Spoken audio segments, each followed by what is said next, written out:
శ్రీ లలితా సహస్రనామ స్తోత్రంలోని 729వ నామం ఆనంద కలిక మంత్రస్వరూపంలో శ్రీ ఆనంద కలికాయై నమః.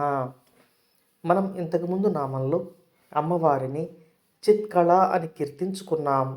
అంటే మనలోని జీవకళగా అమ్మవారు ప్రకాశిస్తున్నారు అని తెలుసుకున్నాం. ఇప్పుడు ఈ నామంలో అమ్మవారు మనలో కళగానే కాకుండా ఆనంద స్వరూపంలో కూడా ఉన్నారు అని తెలియజేయబడుతోంది. మనలో అమ్మవారి యొక్క ఆనంద స్వరూపం ఒక లేశం మాత్రంగానే ప్రకాశిస్తుంది అని ఈ నామం తెలియచేస్తుంది.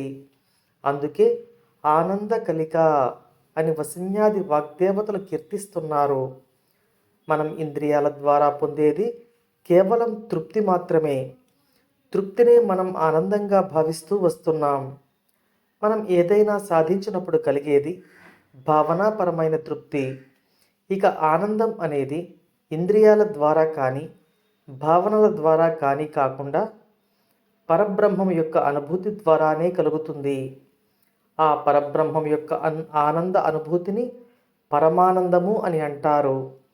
ఆ పరమానందమును ఒకసారి అనుభూతి చెందినవాడు ఇక ఈ లౌకికపరమైన ఆనందములను, భావనాపరమైన ఆనందమును, ఇంద్రియాల వల్ల కలిగే ఆనందమును చాలా అల్పమైనదిగా భావించి కేవలం బ్రహ్మానంద స్థితిలో పరబ్రహ్మముతో రమించిపోతూ ఆనందాన్ని అనుభూతి చెందుతాడు.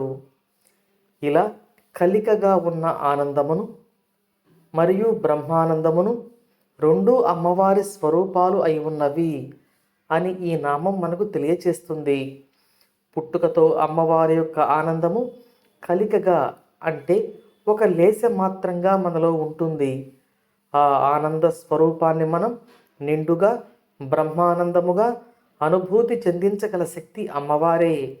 అయితే ఆ యొక్క అర్హత మనం సాధనా ఫలంగా మాత్రమే పొందగలం. ఆ అమ్మవారి అనుగ్రహం మనందరిపై ఉండాలని కోరుకుంటూ ఓం శ్రీమాత్రే నమః.